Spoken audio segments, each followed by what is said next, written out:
લાલન સ્વામીના પ્રસંગો ઘણાને તો પૈથ નથી પડતા, પચતા નથી, મનાતા નથી, સ્વીકારાતા નથી, પણ બધાને મનાય એ જરૂરી નથી.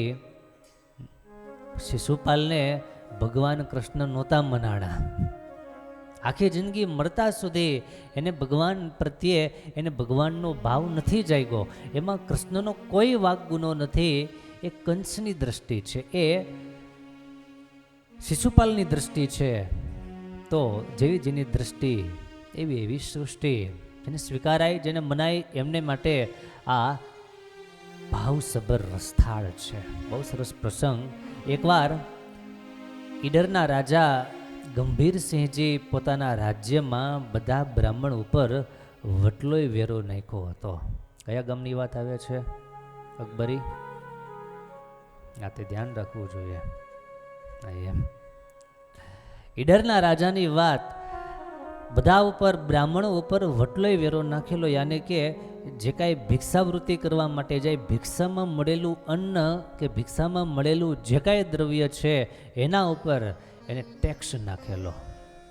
અને એ વખતે રાજ્યના 444 બ્રાહ્મણોએ ગંભીરસિંહ રાજાને મળીને વાત કરી, રજૂઆત કરી કે મહારાજ માફ કરજો, પણ આ તમારો કાયદો કે આ તમારી રીત શાસ્ત્રથી વિરુદ્ધ છે.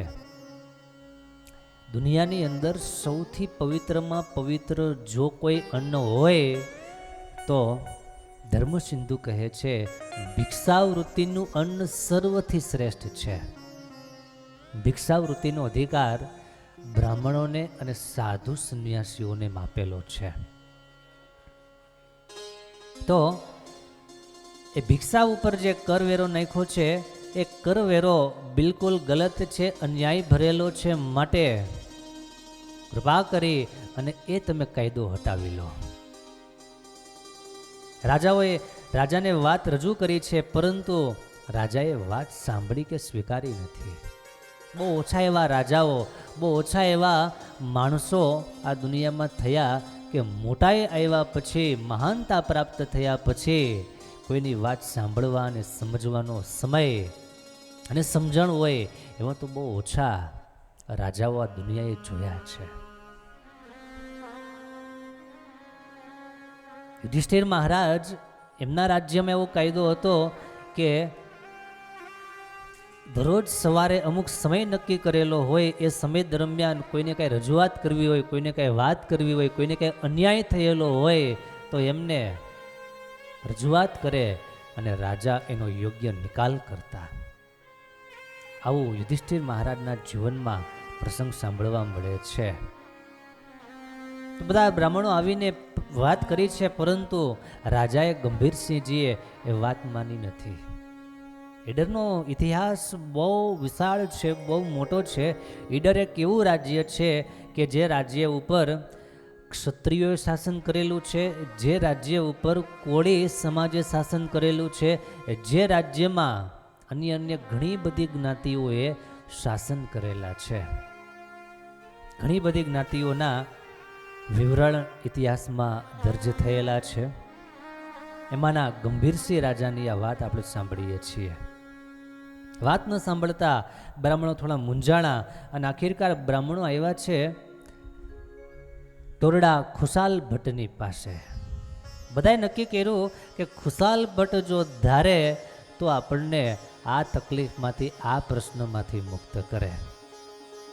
ખુશાલ ભટ્ટ ઈશ્વર જેવા મહાપ્રતાપી જાણી અને સૌ બ્રાહ્મણો આવ્યા છે, વાત કરી છે, રજૂઆત કરી, વિનંતી કરી છે. ત્યારે ખુશાલ ભટ્ટે કહ્યું છે, બ્રાહ્મણો ચિંતા ન કરશો, તમારી સાથે છું, ચાલો આપણે જઈએ, રાજાને વાત કરીએ. બ્રાહ્મણોએ કહ્યું છે કે ભટ્ટજી, બ્રાહ્મણને વાત કરીને આવ્યા છીએ, પણ બ્રાહ્મણ કોઈ વાત સાંભળવા, સ્વીકારવા તૈયાર નથી. માટે તમને કહીએ છીએ તમે કંઈક કરો. ભટ્ટજી કે હાલો હું તમારી સાથે આવું. ત્યાં જઈ અને રાજાને ઘણી બધી વિનંતી કરી છે, વાત કરી છે કે મહારાજ, બ્રાહ્મણ છે તો ભગવાનનું મુખ છે. બ્રાહ્મણો સે મુખમાં સેત, બ્રાહ્મણો ભગવાનનું મુખ છે અને બ્રાહ્મણ ભગવાનનું સ્વરૂપ છે. કારણ કે બ્રહ્મણ ઇતિ બ્રાહ્મણ બ્રહ્મરૂપ છે બ્રાહ્મણો છે એ ભગવાનને બહુ વાલા છે અને એને ભિક્ષાવૃત્તિનો ધર્મ છે. અને કોઈ શાસ્ત્રમાં મનુસ્મૃતિ હોય, ગૌતમ સ્મૃતિ હોય, પરાશર સ્મૃતિ હોય, એ કોઈ સ્મૃતિઓમાં બ્રાહ્મણ પાસેથી કરવેરો લેવાનો કોઈ જગ્યાએ નિયમ બતાવેલો છે નહીં. માટે આપ સમજો તો સારું, શાસ્ત્ર સંમતિથી સમજાવ્યા ઘણા, પણ રાજાએ એક પણ વાત માની નહીં.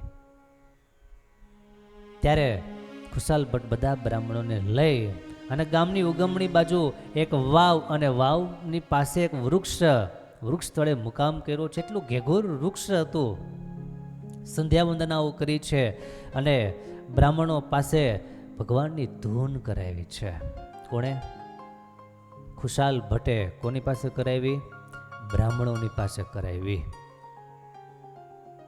એક વાત હરિભક્તો ખાસ સમજી રાખવી, જીવનમાં સુખ હોય ત્યારે પણ અને દુઃખ હોય ત્યારે પણ, બે સમયમાં, બે સંજોગોમાં ભગવાનની ધૂન, ભગવાનનો મંત્ર જાપ, ભગવાનની ભક્તિ, એને વિશેષને વિશેષ મહત્વ આપવું.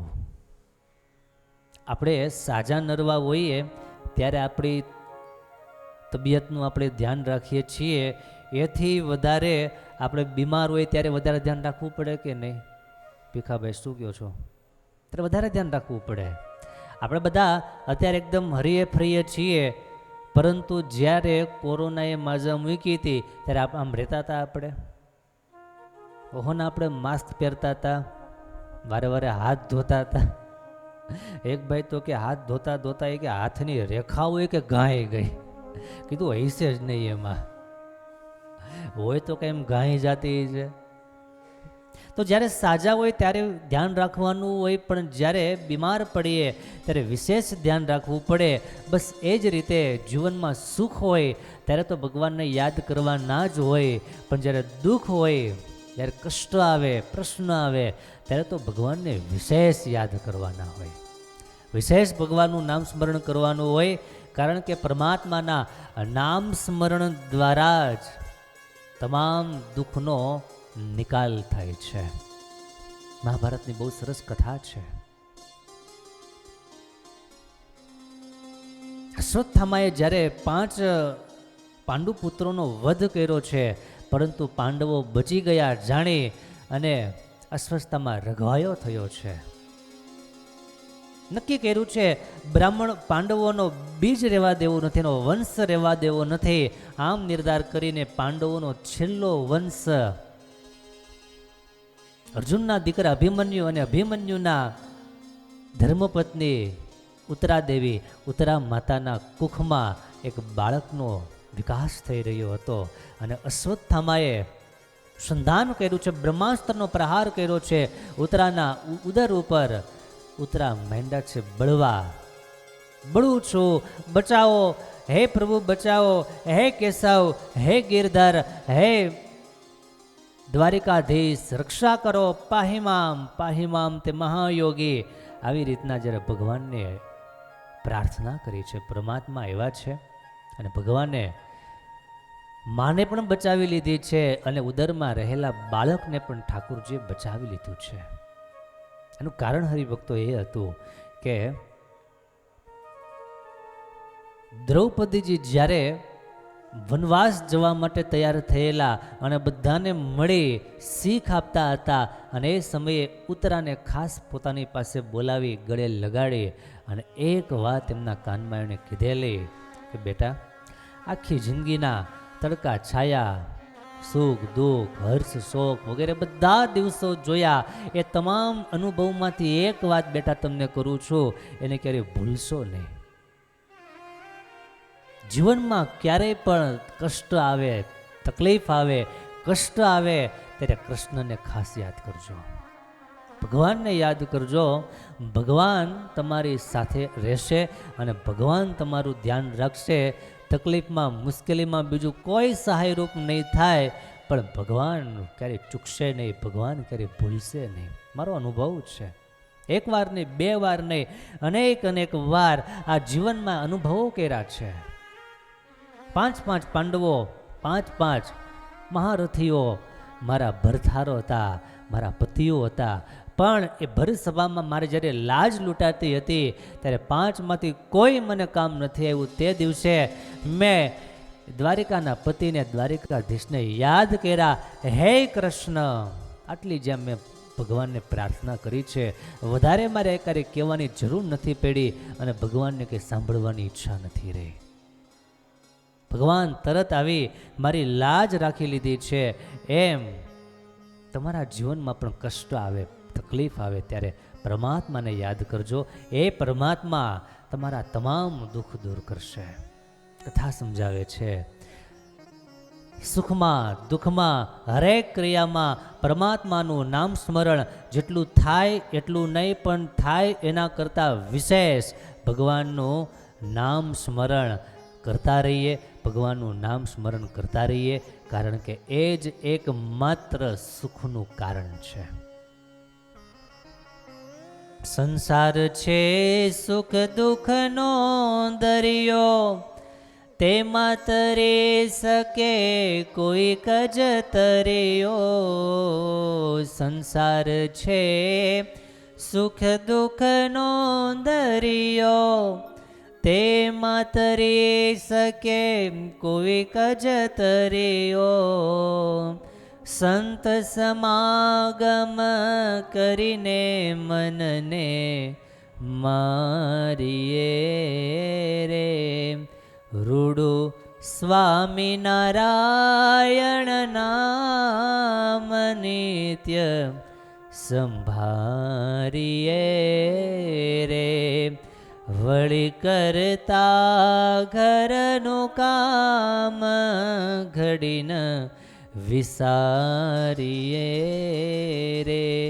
હોરુડું સ્વામિનારાયણ નામ નિત્ય સંભારીએ રે. મૂળજી કવિએ આ પ્રસંગ લખેલો છે, આ પદ લખેલું છે, દુઃખ પડે દિલગીર ન થાવું, સુખ પડે હરખાઈ ન જાવું. બહુ મજાની વાત છે. સુખમાં એટલું બધું દિલગીર, દુઃખમાં દિલગીર ન થઈ જઈએ અને સુખમાં એટલા બધા પણ હરખાઈ ન જઈએ.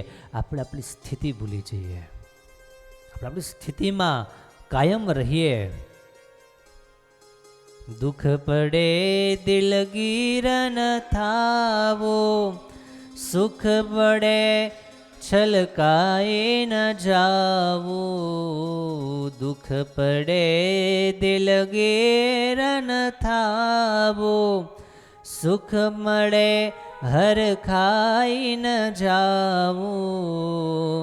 સદાય હિંમત હૈયેથી નવહારીએ રે. હોરુડું સ્વામિનારાયણ નામ નિત્ય સંભારીએ રે.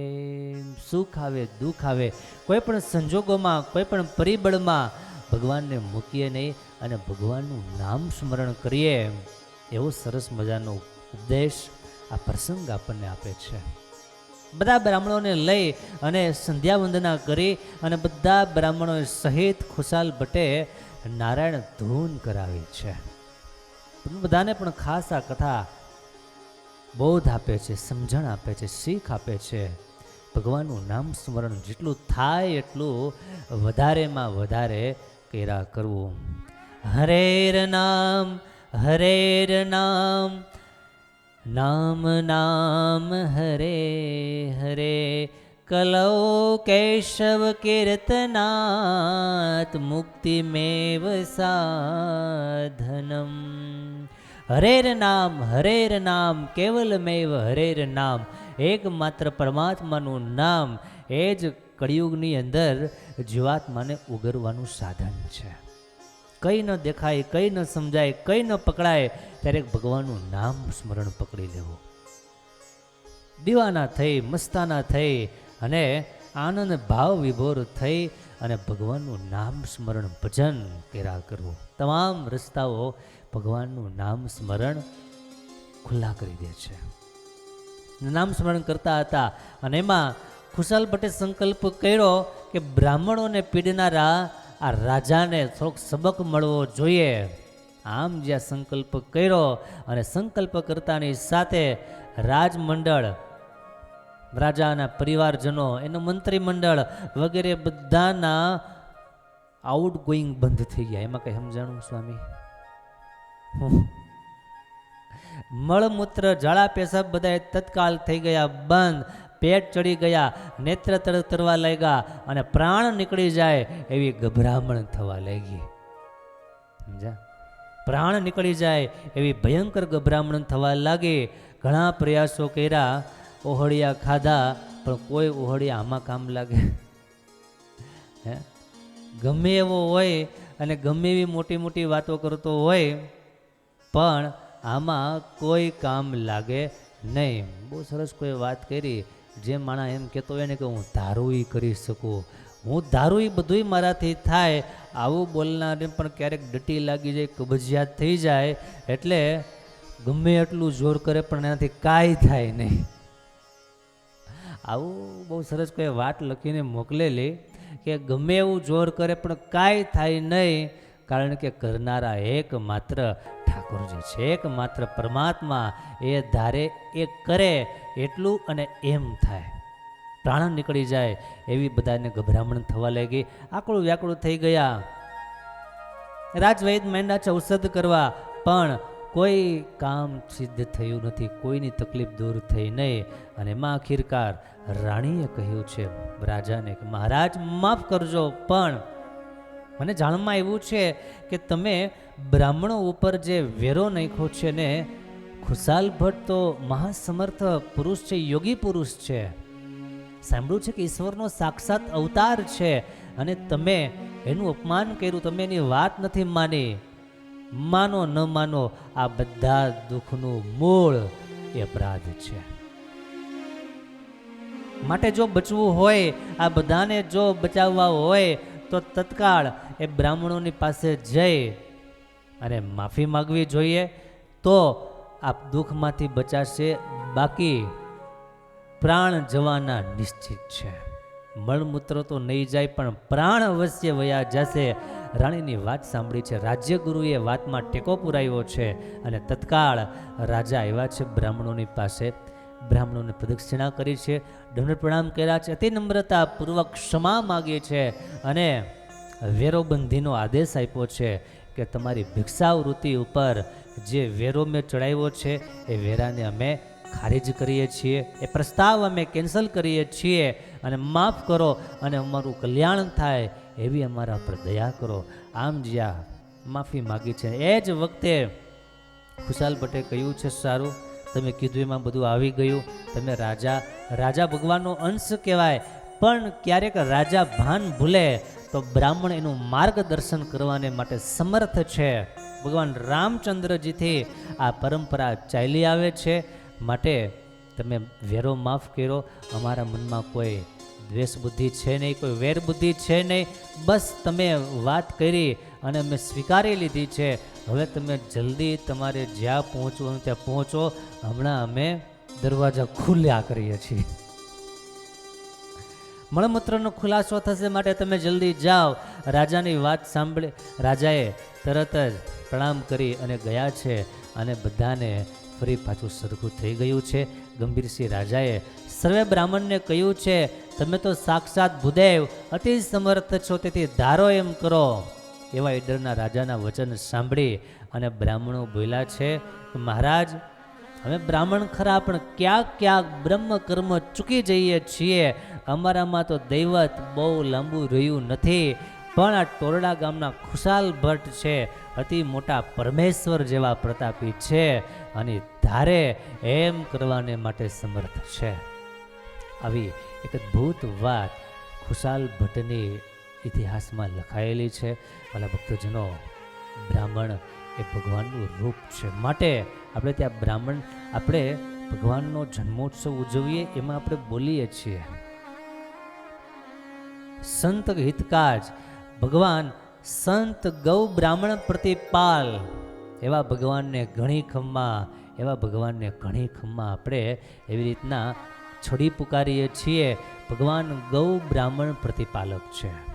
ભગવાન ગાયોનું રક્ષણ કરે છે, ભગવાન બ્રાહ્મણોનું રક્ષણ કરે છે, કારણ કે બ્રાહ્મણ છે એ આચાર્ય છે, બ્રાહ્મણ છે એ સમાજને શિક્ષા અને દીક્ષા આપે છે, માટે એનું બહુ મોટું મહત્ત્વ છે. આવો ઈડરના ગંભીરસિંહ રાજાનો પ્રસંગ શાસ્ત્રોમાં નોંધાયેલો છે. જે વાત આપણે કરી આમાંથી બે વાત. પહેલી વાત, ક્યારેય પણ ગાય, બ્રાહ્મણ અને ભગવાનના સાધુ એનો તો ભૂલથી પણ અપરાધ કરવો નહીં. બીજી વાત, જીવનમાં ગમે તેવા કષ્ટ આવે, પ્રશ્ન આવે, મુશ્કેલી આવે તો એવા સમયમાં ભગવાનના નામનો આધાર લઈ અને ભગવાનને શરણે બેસી જઈએ એટલે તમામ દુઃખ અવશ્યમેવ દૂર થાય અને થાય.